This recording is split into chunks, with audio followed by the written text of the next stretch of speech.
Caio Borralho versus Reinier de Ridder. This is a cool one. So we've got Caio Borralho versus Reinier de Ridder. Caio Borralho is a meat and potatoes guy, 1-2s, occasional hooks, okay amount of power, not outrageous, but generally he's a guy who he looks like he does well when he's the guy controlling the fight.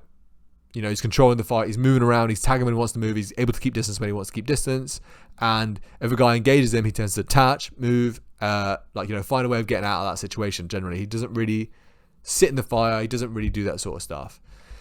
He's fighting a guy who's really going to engage in that sort of fire. He's a guy who's really dangerous in the clinch. He's got a guy who's really got a nice, quick, snappy step-in knee, which I think is actually one of his sneakier weapons. You know, it's known that he's got a great knee. He lands it in the clinch, but he does have really good timing on his step-in knees when a guy's darting in and he bangs one up there.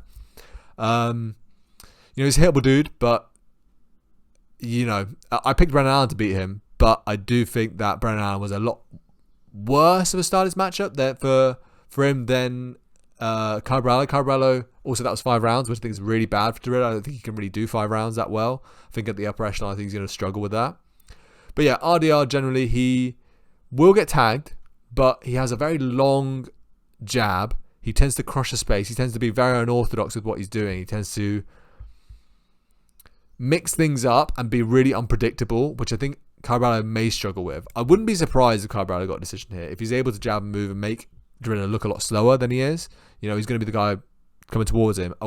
In my mind, I would back Borralho to come in with a takedown game plan. I need to shoot this guy, I need to get him down because the stand-up is dangerous in the clinch and in the striking in general. But Caio Borralho's takedowns are not amazing. They're not great. So for me, I like the de Ridder line. I think de Ridder isn't going to finish Borralho. So my take is de Ridder by decision at 4-1, if I'm not mistaken. They're both two very good guys. If you want to go Borralho, for me, I would just go either fighter to decision at 4-6.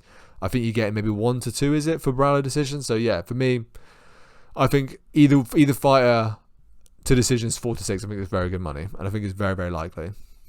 The overall picks, we have Luke Fernandez by KO, Jungle Lee by KO decision, Tobias KO sub. Yep, all blah, blah, blah, blah, blah, blah. Got it all the way down there. I went Max Holloway decision. Probably changed my mind on that, but either way. Last week we went out 10 for 12. This week I think we did pretty well as well. I do think that the ones that I'm a little bit worried about are Timberell and Max and Borralho, to be honest with you. So yeah, I think I would change the Borralho one to the. I'll pick Borralho. I do think that he's got the ability to. He's got the game planning. He's a smart enough dude to be able to get it done. I'll stick with these ones right here. Yeah. We have one parlay. This is a long one that we can mix in with everything else. Fuck. Let me move me, not that thing. So, we have. This is the juiciest parlay I could find at 83-1. I think it's all super, super likely. The one's a little bit audacious, I think a little bit scary, is the Sumadaji by decision, but even then I back that pretty hard. I do think that's pretty likely. And then you can juice it with the Ferreira decision, 8-1. Ferreira outright if you feel a little more comfortable with that. And the Dober KO second and third. If you put all the ones on there onto a parlay, it's, let me check here, I think it's 3,500-1. Yeah, 3,500-1.